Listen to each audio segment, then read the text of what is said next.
donde no se deforma la realidad por militantes de un lado y del otro. Por suerte acá en Bravo algo primitivo está surgiendo, una especie de grito o un ladrido. Pero cuidado, perro que ladra también puede morder.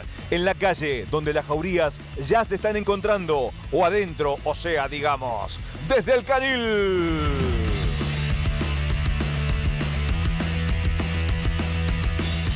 Milei contra los medios. Revés interno para Donald Trump.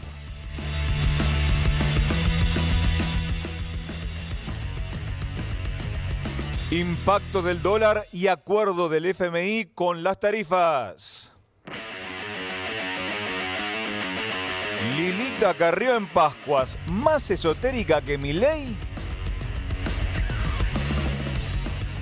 Buenas tardes, nuevo programa de Desde el Canil, Viernes Santo, pero la información no sabe de feriados y acá estamos hasta las 19 en Bravo TV. Empezamos con todo, como siempre, esta vez con Natalia Bacareza, la sana costumbre de todos los días, todas las semanas, Milei versus algún periodista o algún medio de comunicación. Buenas tardes, Natalia. Buenas tardes a todos. Bueno, a ver, ya sabemos de que empezó el gobierno de Javier Milei. Hay un objetivo claro que son los medios de prensa. Una embestida. Exacto. Las primeras medidas que tomó el gobierno nacional fueron del corte de la pauta oficial, ¿no? Se acuerdan bien que casi el 10 de diciembre ya dijo, bueno, esto se termina y bueno, era por un año y continuó. Pero la embestida contra los medios también continúa esta semana, pero se ensañó con el diario o los periodistas del diario La Nación. ¿Por qué esta vez? Bueno, porque esta semana vamos a hacer, digamos, el punto clave, ¿no? Donde Milei está marcando a los periodistas que tal vez más cuestionan al gobierno. En este caso apuntó directamente a Jorge Fernández Díaz, también a Carlos Pañi. También lo tiene alquilado últimamente a Pañi. Lo tiene alquilado, sí. Y a Morales Solá. Todos también tienen alguna presencia en la televisión, pero también la pluma en el diario La Nación, con críticas sobre todo de las medidas que tomó el gobierno nacional. Hoy se cumple exactamente una semana del inicio del levantamiento del cepo cambiario. Milei despotricó en las redes sociales. Mirá, si tenemos uno de los primeros, ¿no? Que tiene que ver, obviamente, con la columna, ¿no? De Morales Solá y lo que dijo también en su programa de televisión, ¿no? Dice, parecen confundir agresión con el principio de acción y reacción. ¿Acaso creen que pueden mentir, injuriar, calumniar y decir todo tipo de barbaridades sin que la otra parte se defienda? Digo, pues bueno, esto ya venía de toda la semana por parte del presidente de la Nación, incluso también funcionarios, ministros, ni hablar de la banda, vamos a ponerle la banda, ¿no? La banda de trolls que está detrás del presidente. Que son cientos, ¿no? Son Cuando cientos, pero salen a atacar, salen en manada. Muchos más seguidores, por ejemplo, como, no sé, el Gordo Dan. Sí, tienen mucho poder. Algunos que son funcionarios hoy del gobierno nacional, que forman parte, ¿no? De la... Nati, en este sentido, digo, ahí tenés algunas cosas que son muy interesantes de contar, que el empresariado, por ejemplo, venía siendo muy crítico de las formas de Javier Milei, pero empieza también a impactar en el electorado, ¿no? Les empieza a preocupar también al gobierno, de algún modo, que esas críticas que le daban rédito, ahora también que van contra periodistas y que rompen formas, que de algún modo empiezan a generar un cierto tipo de violencia que se ve en la calle de manera más habitual, empieza a tener también a ser medido entre los votantes. ¿Esto hay algún tipo de beneficio también electoral? De hecho, de por qué es tan agresivo justamente en ese ida y vuelta con periodistas. Milei siempre, digamos, tiene sus favoritos, como todos los gobiernos. Incluso algo ha sido Mauricio Macri, Cristina Fernández de Kirchner, ni hablar. La más parecida a Milei en cuanto a la relación con los medios es Cristina Fernández de Kirchner. O sea, rompiendo un jefe de gabinete, rompiendo un diario Clarín, contestando mal a los periodistas. Cristina siempre mostrando las filminas con las tapas de los diarios. Milei tiene un estilo muy parecido. Es cierto que el único que por momentos se diferenció de Cristina, Macri y Milei fue Alberto, cuando le daba ocasionalmente una entrevista a TN, sí, pero el resto, básicamente, de los presidentes, de los últimos presidentes, le daba entrevistas a medios amigos. Eligen a qué periodistas amigos dar y obviamente lo que a Milei hoy le sirve son las redes sociales. O sea, el votante duro de Javier Milei está en las redes sociales, no sé si tanto en los medios de comunicación. Claro. Y es ahí donde sale, ¿no?, esta catarata de trolls. Incluso ahí lo veíamos recién, ¿no?, el tuit de Milei opinando sobre el escándalo de Viviana Canosa, ¿no? ¿Por qué se metió? La pregunta es ¿por qué se mete Milei en un escándalo que a priori sería ajeno? Porque es tendencia a las redes sociales. Claro, porque si le sirve a él, digamos, desde la óptica, claro, de las redes sociales, meterse en cada conflicto. ¿O no, Franco? Es tuitero, es un presidente tuitero donde lo que es trending topic lo vas a tener a Milei ahí. Claro, sí o sí, en cualquier discusión, en cualquier ámbito, Javier Milei va a opinar de lo que sea, siempre y cuando le convenga en el ámbito de las redes sociales. Te cuento una cosita. Cuando fue la pelea con Lali Espósito, Santiago Caputo le decía, mira, sos trending topic, seguila con esto porque nos está yendo bárbaro. O sea, claro, ellos miden la cantidad de visualizaciones o de reacciones a una publicación y Santi Caputo como una especie de community manager, digamos, claro, ¿no? Como un CM como de Milei. Todo hay también un golpe a los medios tradicionales, ¿no? Eso es un síntoma de época también, me parece, como para sumar un poquito a lo que decía Franco. Esto de despotricamos contra los medios tradicionales, lo que estaba hablando Nati, y reivindicamos a las redes sociales donde es la ley de la selva, ¿no? No hay ningún tipo de legitimidad absoluta de todo lo que es el discurso y es un campo libre para las noticias falsas. O sea que la semana que viene o la otra o capaz que mañana o en estas horas, Nati, va a haber un nuevo ataque de Milei contra algún periodista seguramente. Todas las semanas siempre apunta alguno, en este caso, bueno, fueron estos tres del diario La Nación. Sí. Y bueno, como te decía, ¿no? Los tuiteros o los trolls del gobierno nacional empiezan a replicar, ¿no?, incluso el mensaje del presidente de la Nación, incluso sus propios comentarios, que después retuitea furiosamente el presidente. O sea, es como una catarata. Vos entrás al tweet o a X de la cuenta de Javier Milei y creo que tiene casi, no sé, 50 reposts durante un solo día. Exacto. ¿Cuándo trabaja, digo, no? Sí. ¿Cuándo duerme y cuándo trabaja? Claro, o sea, le da entrevistas a Fantino, retuitea y después duerme, la ve a Yuyito y de vez en cuando trabaja. Bueno, veremos a quién o con quién se le agarra la próxima vez el señor presidente. Franco Lidner, bueno, semana de Pascuas, semana de religión a full. Viernes ¿no? Santo. Viernes Santo, claro. Lilita Carrió en Pascuas, gran pregunta, ¿es más esotérica que Javier Milei en estos días? Vos sabés, Fede, que Milei no es el único político de este país que habla con Dios. No es el único. ¿Hay otros? Lilita, sí, la otra gran esotérica, la otra gran mística de nuestro país, la primera de todas, sí, también habla con Dios. Te diría más, te digo que cuando Milei lo llama a Dios y le da ocupado es porque está hablando Lilita en ese momento. Está congestionada la línea. Y viceversa, Tremendo. Conan, ¿no? Conan también. Claro, y está el Papa también, que tiene un método más tradicional, que es rezando. Claro, pero sí, cuando Milei llama y le da ocupado, es que está Lilita en la línea hablando con Dios. Veamos lo que tuiteó Lilita este Viernes Santo. Sí. Está ella en Corrientes y pasó en sus redes sociales un extenso pasaje de la Biblia, que es el Pasión de nuestro Señor Jesucristo según San Juan, versículo 18:1, y donde habla de Jesús y Judas y Jesús que sale con los discípulos, 5 páginas enteras de religiosidad, de misticismo, y además subió un video desde Corrientes porque está haciendo un tour por unas 7 iglesias, 7 el número mágico, que hay ahí. ¿Hace tour de iglesias? Hace tour de iglesias. Veamos lo que dijo. A ver, ¿lo tenemos el video? ¿Lo tenemos? No lo tenemos. La iglesia de la misa de la Eucaristía, que es sagrada porque la Eucaristía nos guía, nos sana. Que es cuando dice, yo les dejo a mi carne, les dejo a mi sangre a través de la comunión. Después de eso, Jesús pasa al monte de los olivos de Getsemaní, y donde llora sangre, porque finalmente es el momento en donde Él entrega su vida por el perdón de todos nuestros pecados, de todos nuestros errores. Entonces acompañar a hacer las 7 iglesias es acompañar esta noche donde Él está en Getsemaní.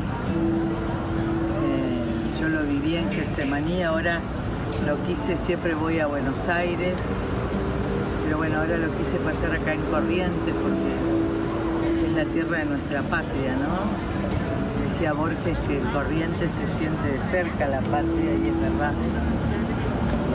Como yo eduqué tanto acá y estuve tanto acá, ahí daba las clases, correte Mariano, ahí daba las clases cuando había huelga, ahí donde está el lugar para... ¿Cómo le gusta hablar a Carrió también, no? Sí. Aprovecha la semana de Pascuas y también entra a hablar y no para. Pegó videíto con la visita a las iglesias. Vos Sí. sabés que está semi-retirada de la política, ¿Sí? está trabajando de abogada, sigue en política pero no tiene banca, no tiene Claro. cargo, no está en el ¿No se Congreso. piensa presentar, digamos, de acá en más? No, ella dice que está retirada. Claro. Sigue Pero igualmente viviendo, la colección cívica la maneja ella. claro, Sí, sí. sigue viviendo en Exaltación de la Cruz. Retirada. Se mudó a ese lugar, ¿sabés por qué se mudó a Exaltación de la Cruz? ¿Por qué? Porque le gustó el nombre. Claro. Exaltación de la Cruz. Claro. Por el nombre se mudó. Es así, Qué chicos. religiosa ¿Y saben que es. quién la inició en este misticismo, en este camino religioso a Lilita hace ya bastantes años? ¿Quién? Ahí teníamos la foto de una vidente, no sé si la volvemos... ¿Una vidente? La podemos volver a poner. Ajá. Una vidente que... Sí. que vivió en la casa de Lilita, a la que Lilita conoció allá por el año 98. Ahí la vemos. Se llama Andrea Pariente. Sí. Es una vidente de Bahía Blanca. Vivía en la casa de Lilita. La particularidad de esto es que Lilita le afanó, le ¿Cómo? plagió sus profecías. ¿En serio? Las profecías a esta vidente. Me lo contó ella misma, la vidente, allá por el año 2002, en una entrevista cuando ya se había distanciado, peleado con Lilita. Por ejemplo, la vidente decía, veo botas, Ajá. y Lilita hablaba de un golpe cívico-militar, sin mencionar tremendo. lo que le había dicho la vidente. La plagiaba, como hace el Milei con los libros, Mira. ella plagiaba a su vidente. La vidente decía, se cae toda la política y nace algo nuevo, Sí. y Lilita la copiaba y decía, hay un parto, hay una caída del tremendo. régimen y un parto. Bueno, nace algo nuevo, hay un parto. Así lo Mirá trajeron. vos. Decía la vidente, se cae Estados Unidos, la caída de Estados Unidos, y Lilita decía lo mismo, caída de Estados Unidos. La vidente me decía, yo tengo videos de la televisión de Bahía Blanca en donde yo decía todas esas cosas en 1995, me los mostró los videos. Y la Es copiaba verdad. Carrió. Y Lilita la copió, la tenía en su Increíble. casa, pero la plagió. Claro, no le anticipaba que iba a perder en las elecciones No, y que todo no, eso. claro. No, eso no se lo dijo. Eso justamente no. te cuento una cosa muy loca. Año 2002, Lilita con la comisión antilavado tenía que viajar a Estados Unidos, tenía que tomarse un avión a Estados Unidos. No se lo tomó porque el vidente le dijo, veo amenazas en el aire. Ay, por favor. Los colaboradores de Lilita no lo podían entender. ¿Cómo no nos vamos? No, hay amenazas en el Lo aire. dijo la vidente, Y no me nos dijo vamos la nada. vidente, menos mal que no se subió el avión, porque fue lo de las Torres Gemelas después. Pero yo se le pegaba a la vidente. pero eso fue un año después, le digo yo. Bueno, sí, las fechas nunca fueron lo mío. Lilita decía... Pero sos vidente. Bueno, pero chicos, demasiado. Lilita decía, a ella pídanle hechos, no fechas, porque las fechas no eran lo...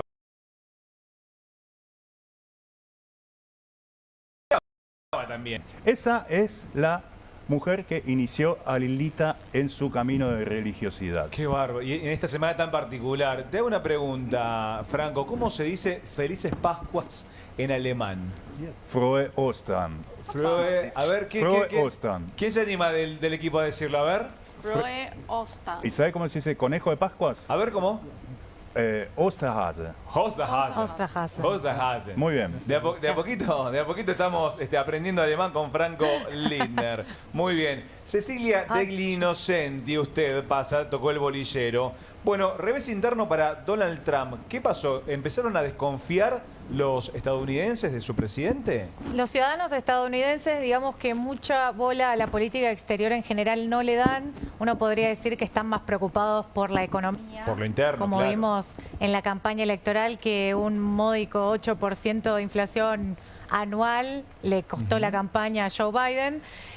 Pero así todo, con el cambio en la política exterior que imprimió Donald Trump, sí empiezan a prestarle más atención, y esto se vio en los números, porque tanto el gobierno, por ejemplo, libertario, como el gobierno republicano de Estados Unidos miran las encuestas, a pesar de que después quizás probablemente digan que no les importa, ellos las miran porque no deja de ser un termómetro social de gobiernos que todavía se están jugando la legitimidad de ejercicio, ¿no? Donald Trump se encamina a los 100 días de gobierno, y la política exterior fue una de sus principales armas, valga la redundancia, para implementar su programa de gobierno y sus promesas electorales a un electorado que está permanentemente demandando respuestas. En este caso hay una encuesta muy interesante de un instituto que se llama Pew, que es muy conocido, muy respetado en Estados Unidos, porque además se mantiene en un péndulo medianamente estable de lo que es el electorado demócrata y el electorado republicano, y traza la comparativa desde ese lugar.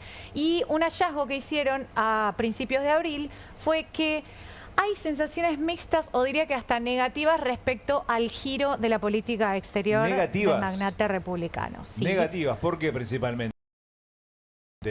Son los principales titulares, ¿no?, que nos dejó Donald Trump desde que asumió la presidencia el 20 de enero. Bueno, hemos visto que no solamente se impuso como el solucionador de los grandes conflictos globales en Gaza o en Ucrania, acercándose, por ejemplo, a Vladimir Putin, sino también retira a Estados Unidos de acuerdos importantes como el Acuerdo de París o la OMS, ¿no?, que tienen que ver con este garrotazo que él le imprime al multilateralismo, ¿no?, de la primera potencia militar y económica del mundo, y la que sostiene los principales programas, por ejemplo, de la ONU, son las que más plata ponen. Entonces una retirada de Estados Unidos a todo el mundo le va a preocupar. Bueno, a los estadounidenses no les cae muy bien del cambio que imprimió Donald Trump, por ejemplo, en el caso de Putin, ¿no? Este acercamiento completamente disruptivo en función de su antecesor. El 43%, por ejemplo, de los norteamericanos reprueban o desconfían al menos del acercamiento de Washington y Moscú.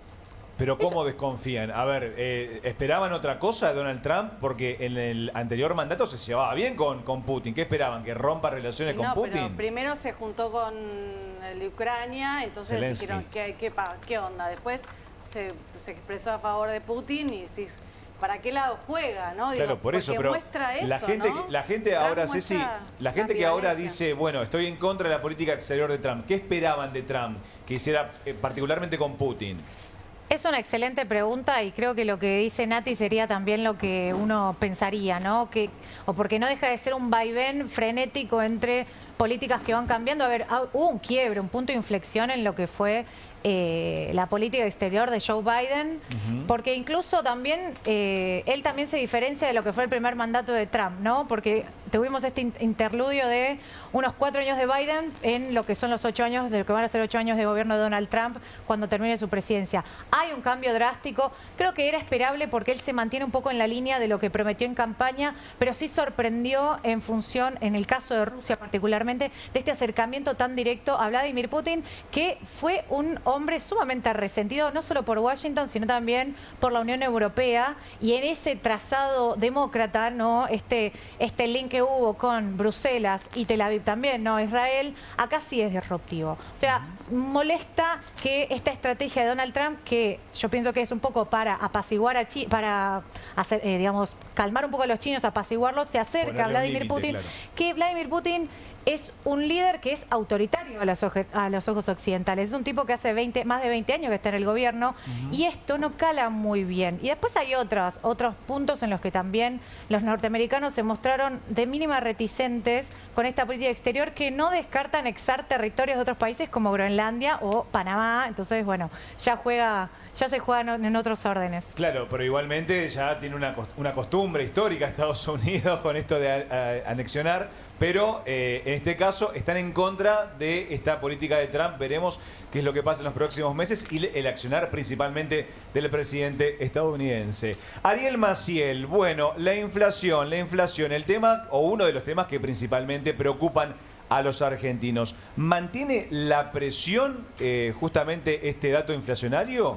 Sabés que en los primeros 15 días en la canasta alimentaria de los alimentos en la ciudad autónoma de Buenos Aires, que muchas veces es superior a otras ciudades, digamos, ¿no? Uno no lo puede hacer linkearlo de manera tan directa, pero deja algunos indicios.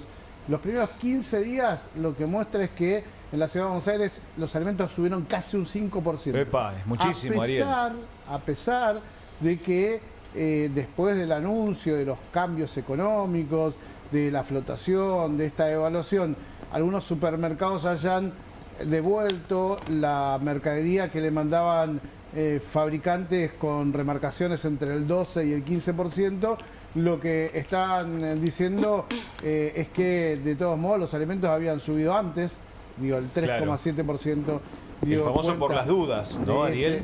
Sí, y además porque hay mucha presión en costos. En un ratito lo vamos a escuchar a Euge también contándonos digamos, qué costos ocultos tiene la industria que generan una presión para un traslado a precios y no se termina de consolidar ese traslado porque hay un problema muy grande que es el consumo. Claro. Recién me contaba algunos datos. Por ejemplo, una casa de deportes que vende muy bien la primera parte del mes, dice que en la segunda parte no entra nadie, pero no entra nadie ni a averiguar cuánto. Ni siquiera preguntar precios.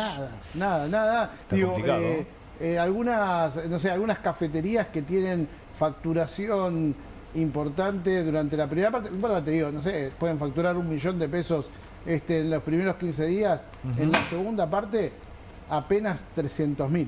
¿No? Digo, algunos datos que te puedo llegar a compartir sobre el tema. Te puedo compartir una sensación de ciudadano, te lo digo.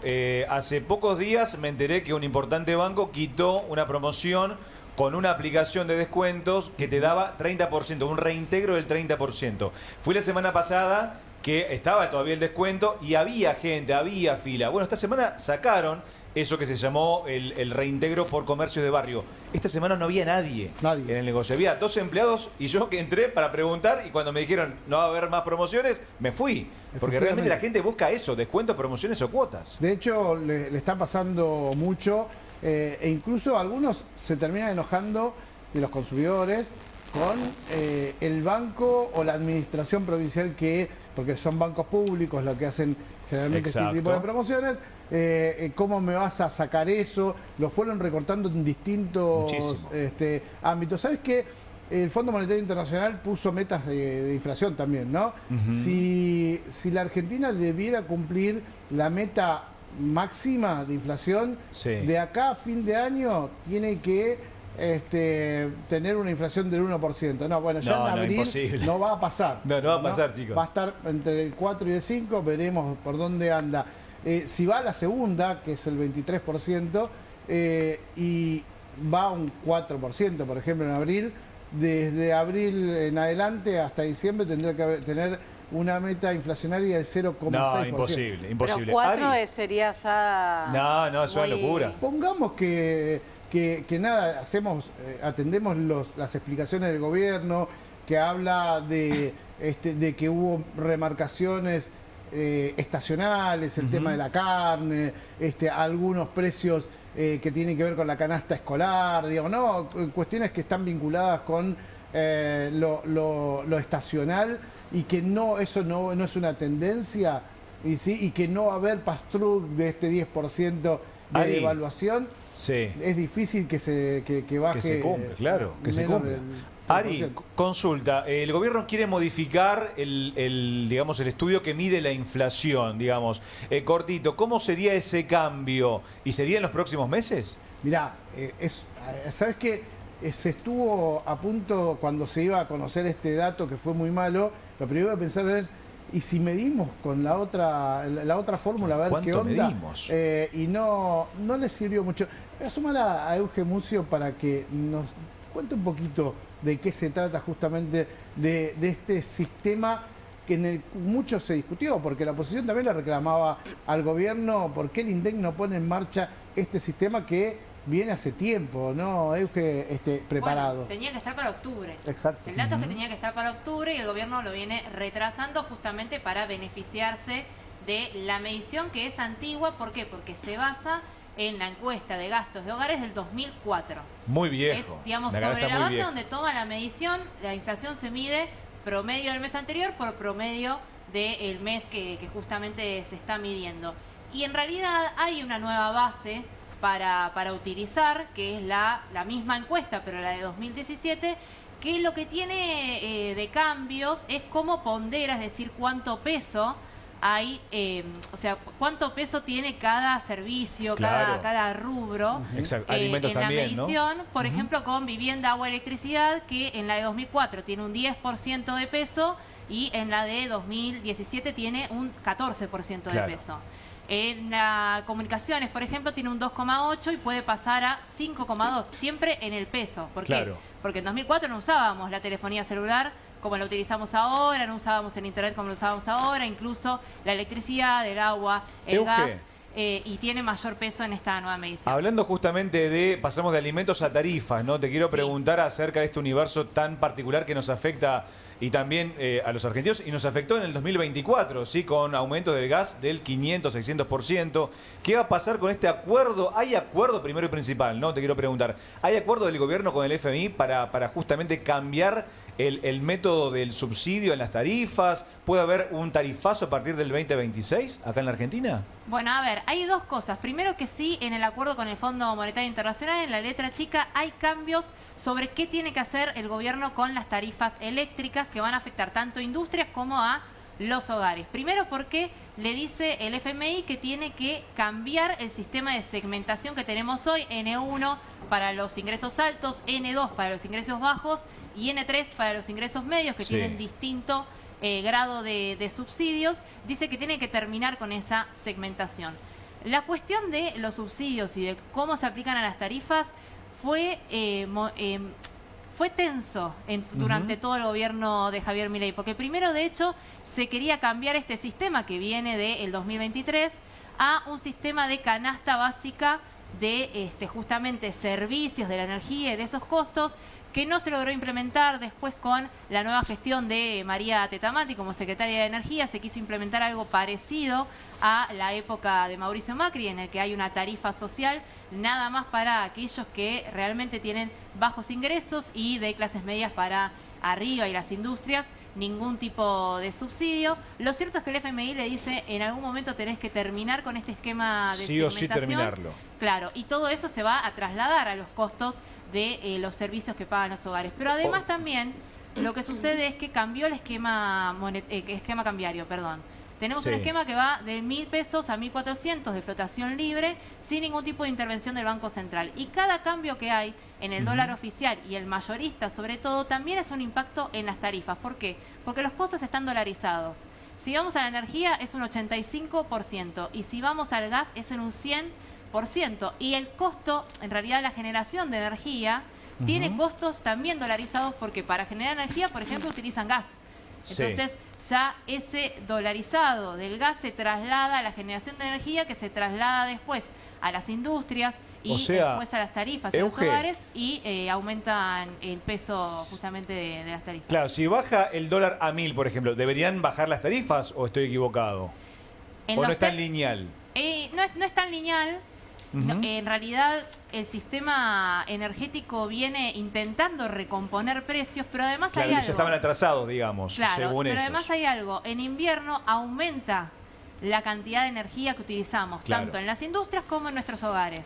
Entonces ya de por sí el costo en dólares va a ser mucho más alto, y aunque el dólar esté a 1.000 pesos o 1.100 o no sea tanta la devaluación, entonces ahí las tarifas van a ser más altas. Y esto cortito para ir cerrando. Dale.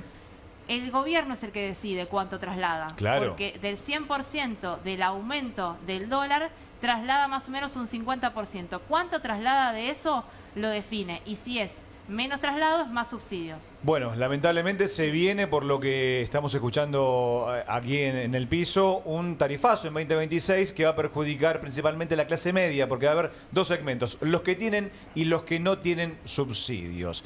Volvemos a dar vuelta a la ronda, digamos, Natalia Bacareza. Hay alguien que se mete en campaña y no es Javier Milei.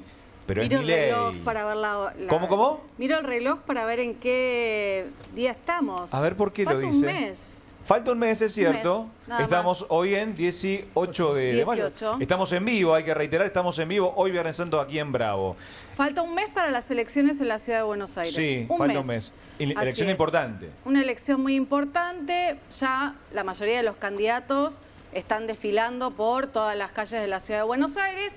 Algunos con elecciones, ¿no? De qué distrito va y también con qué personajes. Una de las protagonistas de esta campaña electoral de La Libertad Avanza es Karina Milei. Se metió nomás. Incluso lo acompañó bastante en casi todas las recorridas. ¿Se acuerdan cuando Javier Milei era candidato a presidente? Claro, ¿no? obvio, Ella siempre estaba al lado. secundándolo en todo. Bueno, y ahora lo mismo con Manuel Adorni, que es el primer candidato a legislador porteño de la ciudad de Buenos Aires, que empezó una recorrida por la zona norte, ¿no? Casualmente la zona norte de la ciudad, Qué tal raro, vez de ¿no? preferencia del PRO.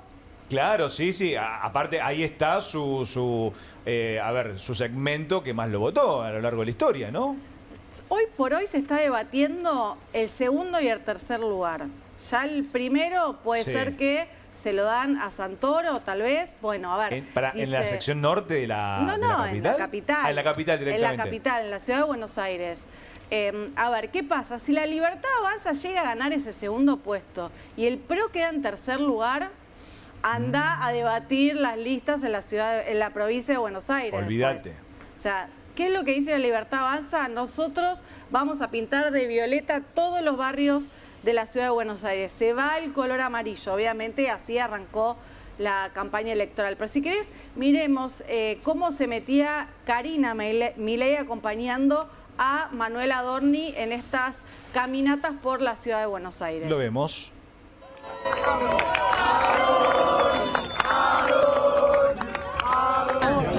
Cuidado.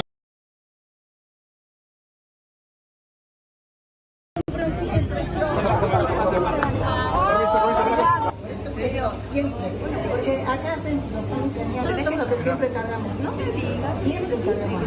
No, por favor, no te voy a decir. No, por favor. Sí. Qué buen lío, ¿eh? No te me caigas. No, por favor. No me caigas. Sí. Y lo hace muy bien. Me imagino, Nati, la cara de Mauricio Macri al ver este Pará, video. pero ¿no? ¿vos viste un detalle de dónde fueron? Fue más grande ¿A una sanguchito. panadería? A una panadería. Y Y- ella que era antes, Y pastelera. pastelera, claro. Se dedicaba a Bien, hacer ese tortas. detalle. Casualmente Sí. van a una panadería. Es la típica, ir a comer una media luna, un churro. Claro, Mauricio también estuvo en una picantear. panadería. ¿Eh? Mauricio también estuvo en una panadería. Mauricio también John estuvo en la Travolta. Sí, panadería, sí. exactamente. Lo tenemos también para verlo. Lo tenemos para verlo, pero ya un poco más fuerte, ¿no? ¿Cómo andan? Lamento los tarados que insultaron, pero bueno, hay de todo. en la vida. Hay de todo, sí. A ver, vamos a sacar una foto ahí adentro. Uy. Estoy armando lío. ¿Vamos a sacar una foto juntos? Hola, Macri. ¿Cómo andas? Yo, por suerte, no trabajo acá, porque si yo sería un gordo, sería un gordo imposible, ¿no? Es irresistible, ¿no? Trabajás acá y te comes todo. A ver, ¿dónde está ese coquito? ¿Me vas a probar? No, tarta no, un coquito chiquito, ¿no tenés coquito chiquito? Tengo, pero son muy tartas chiquitas, ¿no? Pero No, pues yo quiero probar un poquito. Quería librito, quería cuernito, ¿qué quería? Su debilidad son Sí. las cosas dulces. El Ah, domador ¿sí? de reposera Sí, versión sí, le gusta dulce. mucho la crema pastelera, o sea, Sí. siempre, bueno, de Aparte de hecho, la si vos reposera, ves, digamos, Es le dulcero. gusta. es dulcero, Claro. siempre lo ha dicho y lo ha reconocido, Ajá. pero bueno, es la típica, era la panadería y hacerse el divertido, Sí, el sí, canchero, sí. estaba los penatos ahí, ¿no? Porque vos ves que los videos que sube el PRO son de Macri, no son de la primera candidata, que apenas aparece en un Apenas costado. aparece, claro. Sale más Macri que Por los eso, Pelato. en esta conversación que tiene, lanza algunas críticas al gobierno porque le pregunta sobre los precios, Sí, le tira una patadita ahí. sobre la venta. ¿Sí? ¿Qué necesidad, no? O sea, le va ahí un discurso a Javier Milei. Y hay necesidad, Nati, hay necesidad de No, ni hablar, distanciarse pero del si vos gobierno estás- y aparte hacerse también el popular, porque qué cosa más popular consumen las clases más bajas de la sociedad. Y pan, van a una carnicería, también se quiere ligar a ese segmento, digamos, ¿no? Él, digamos, bajó un escalón, porque, digamos, de ser el presidente no sale a caminar por las calles y a hacer campaña, está en Ajá. otro nivel. ¿No? O sea, Bueno. expresidente, un jefe de Claro. Estado, ¿no? Es Argentina, Pero él, chicos, todo digamos, puede pasar. No, está decidido totalmente a que no quiere perder la ciudad de Buenos Aires. Y no quiere perder protagonismo. Y Él. no quiere, bueno, él volvió a ser el líder de PRO, o sea que eso un poco lo pone al frente, ¿no?, del partido. Y se habla que Javier Milei también se va a estar subiendo a la campaña en los próximos días con alguna recorrida. ¿Se acuerdan que hizo el spot de campaña con Adorni? Ahora parece que va a ir a algún barrio de la ciudad de Buenos Aires. Te sumo una cosita, Sí. Nati. ¿Sabés lo que les dice su asesor, que es el catalán del que hablamos ayer, Ajá. Sí. Gutiérrez Rubí? Que salir cuartos no es un mal resultado. Ah, Así mirá. que están agarrándose la cabeza en este momento con lo que le Cuartos. dice el catalán. El Salir PRO cuarto puede no ser es un mal cuarto. resultado. Es el fin del PRO, chicos. Y encima en es su la bastión. extinción del PRO. En su bastión. Me encantaría Claro. que Milei y Macri se encontrasen en alguna panadería, alguna carnicería, a ver, porque hace rato que no se encuentran, desde agosto, según el expresidente. Franco Lindner lo aprovecho para contarnos, para que me cuente, mejor dicho, este inicio de relación entre Alberto y Fabiola, porque estamos viendo la parte final, o lo que sabemos, o lo que la justicia va a dictaminar que pasó en la parte final de la relación. Pero ¿qué pasó en un inicio? ¿Cuál fue el origen de ¡Epa! la Esta hermosa, musiquita. Qué linda música. hermosa música? ¿Cuál fue el origen de la relación entre Alberto y Fabiola? ¿Puedo pasar un chivo, Fede? Depende cuál. ¿Hay plata? Caceres, Ahí muy está. bien. Ah, mirá, muy bien. Su libro. Franco Lindner. Lindner. Qué coincidencia, ¿no? ¿Lo filma en alemán? Frank. No, en castellano para Martínez. no espantar a los lectores. Claro. ¿Cómo haces, Lo que te voy a chivo, contar, Qué lo bárbaro. cuento acá en manera mucho más extendida. Cómpralo. Al que quiera comprarlo se lo autografío si viene también. También, por supuesto. Así que está hecho el chivo. Muy bien. Vamos al tema. ¿Te acordás que esta semana confirmaron en la justicia el procesamiento de Alberto Fernández en la causa de violencia de género? Sí. Más allá de este procesamiento que ya se sabía que iba a quedar firme, hay una pregunta, hay un dato, hay un detalle que le llama mucho la atención a los que investigan el caso, al juez y al fiscal. Y es el tema de las fechas, de cuándo se conocieron Alberto y Fabiola Yáñez. Sí. ¿Cuándo se conocieron? ¿Por qué? Le llama la atención porque no coinciden, chicos, no coinciden ¿Cómo las no fechas coinciden? que da él con las que da ella. O sea, Te él explico. dice que la conoció ¿cuándo? Él dice, según el día, él a veces dice que la conoció en el 2013, otros días se levanta y dice que fue en el 2015. Por ejemplo, a INECO, donde ella se estuvo tratando, el Instituto de Facundo Manes, de Neurociencias, le dijo que fue en el 2015 y que era una relación medio esporádica, con altibajos. Sí. ¿Qué dijo en la campaña cuando la presentó en Sociedad, cuando se sabía que iba a ser la primera dama en la campaña de 2019? ¿Qué dijo? Cuando Cristina le dijo, vos sos el candidato. Ahí la versión oficial que dieron los dos es que nos conocimos en el 2013. Ahora, Aunaron fechas, digamos. Sí, después él contó otra cosa. ¿Qué perdí la pasa? memoria. ¿Qué pasa en la justicia? Que Fabiola da otra fecha. ¿Cuál? Habla de 2010. En agosto del año pasado, cuando declaró, dijo que fue una relación de ya 14 años. O sea, 14 años, No me dan los 2024 números. menos 14, a mí me da, por lo Salvo menos que a mí me haya da. hecho la cuenta expert. Viste que capaz que se equivoca a veces el Sí, no. diputado. Da 2010. ¿Cuál es el detalle? ¿Cuál es el problema con el año 2010? Hay un pequeño detalle que se llama Vilma Ibarra, que era la pareja de Alberto Fernández por año 2010. Entonces, no me queda claro si Fabiola y Alberto estaban juntos en 2010 y Alberto estaba en pareja con Vilma Ibarra, va. o era bígamo, no creo, ¿no? O era la amante Fabiola, no se entiende mucho, es medio desprolija toda esta historia. Sí, bastante. Te digo, hay dos versiones. Esto es cuando se conocieron. Vamos al cómo se conocieron. La versión oficial y la versión blue. Vamos con ¿hay una versión blue? La versión blue. Tengo miedo, Franco. Sí, sí. La versión oficial es la que ellos contaron en la campaña del 2019, que decía que Alberto en el año 2013 lo invitan a dar unas charlas en la Universidad de Palermo. Ella, Fabiola, estudiaba en la universidad, estaba también en el área de recursos comunicacionales, digamos, los que invitaban a la gente. Y a ella le toca invitarlo a dar la charla, quedan en contacto después de eso, ella lo llama para que lo ayude él la ayude en su tesina. Linda relación. Que es la relación kirchnerismo-Clarín. Alberto encantado, la invita a tomar un café, la ayuda. A partir de ahí no se separan más. Esa es la versión divina en un claustro académico, a la luz del día, 2013. Todo. Vamos a la versión blue, que es la que alimentó. Miedo de lo que vas a contar, Franco. Es la que alimentó esto. Mira, la cuenta en off el propio Pepe Albistur, que es el amigote de Alberto Fernández, lo mandó a Alberto a contar esta versión cuando estalló el escándalo. ¿Por qué cuenta esta versión? Porque no la deja tan bien parada a Fabiola. ¿Qué dice Pepe Albistur? Chicos, no se conocieron en un claustro académico, no se conocieron en la Universidad de Palermo. ¿Y dónde entonces? Se conocieron en la noche. ¡Epa! Se conocieron en la noche. ¿Qué significa esto?